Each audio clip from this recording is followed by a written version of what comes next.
to Fish on Fridays. I'm Al McCauley. Today I want to talk to you about an early 4th century martyr named Catherine of Alexandria. She was a well-educated daughter of the Egyptian queen, and so she was born as a pagan and raised as such. And it's said that when she was young, she was introduced to a holy hermit, a man who was renowned for his prayer and his ascetical lifestyle, his austere lifestyle. And in talking with him, she became very well acquainted with Christianity. And it's said that even beyond that, she also had visions of Jesus and Mary. And it's these things collectively that made her change from being a pagan to being a baptized Christian. And this is where she kind of gets into trouble. Now, remember, she's the daughter of a queen, so she is royalty herself. So she's been raised in a household where she's been well educated. She can read and she can write. This would have been unusual for most people in that time, but certainly for women. And so she was kind of a rare breed. Now, about the time she is converting to Christianity, the emperor, the Roman emperor, is in northern Egypt, and his name is Maxentius. Now, we have to remember that northern Africa, the whole coast of northern Africa in this time, early 4th century, is predominantly Christian. And Maxentius hates Christianity. In fact, he's going to do everything he can to squash it out. And when he gets to Alexandria, which is a city in Egypt, in the northeastern part of Africa, he wants to wipe it out. The problem is he sees that the queen's daughter is one of these Christians, and so he has to treat her a little differently. So what he does is, recognizing her intelligence, he sends some of his greatest thinkers, some of his deepest philosophers, really smart teachers. He sends 50 men to try to debate her and convince her of the wrongness of Christianity, if you will. And it's said that in several discussions and long conversations, not only was she not converted, but all 50 men ended up converting to Christianity because she was so eloquent in how she explained her faith and the truth of Christianity. Well, as you can imagine, Maxentius, the Roman emperor, is furious about this. And so he, regardless of her status as nobility, he orders immediately for her to be killed, to be tortured and killed on a spiked wheel.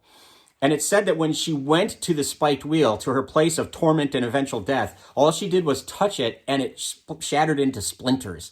And so he was even more furious from that and ordered her to be immediately beheaded.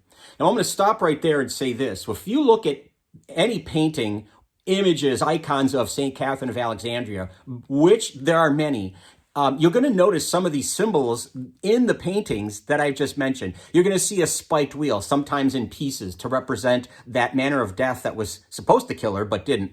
You'll see sometimes a sword because she was beheaded. You'll see her maybe holding a book or reading from a book, again, to talk about her intelligence, the fact that she was well educated. Because of that, by the way, she is invoked as the patron saint of philosophers because of her intelligence. The problem with Catherine of Alexandria is we know very little about her historically, and we know what we do know oftentimes is based in legend. And so she's one of those difficult people to get a handle on, but she was very inspirational to many, many people. It's said that when she passed away, angels came and took her body and placed her, buried her at the foot of Mount Sinai. And so at that place where she was supposed to have been buried, hermits came, monks came, and built a monastery over her body, and it's still running there today, the monastery of St. Catherine of Alexandria. It's still there today. Her influence was so great, not just in those contemporaries and people in and around her own time, it stretched out into the centuries.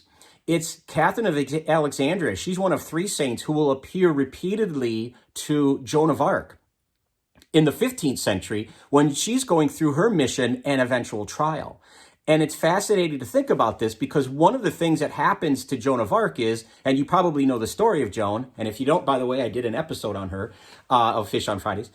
Joan is put on trial for several months, and she's left without any kind of lawyer or any kind of defense. And so it's the counsel, the spiritual counsel of Catherine of Alexandria that really helps her to be able to eloquently rebuff the attacks that she's getting from different lawyers who are setting about to trap her and to get her killed. So Catherine of Alexandria, a wonderful woman, influential, powerful, smart, somebody to look to in terms of prayer and to pray with when you're struggling for the right word to say, when you're struggling for the right defense, when you want to defend yourself, the truth of Christianity, for instance. She's somebody who can help you. So pray for her intercession in that regard.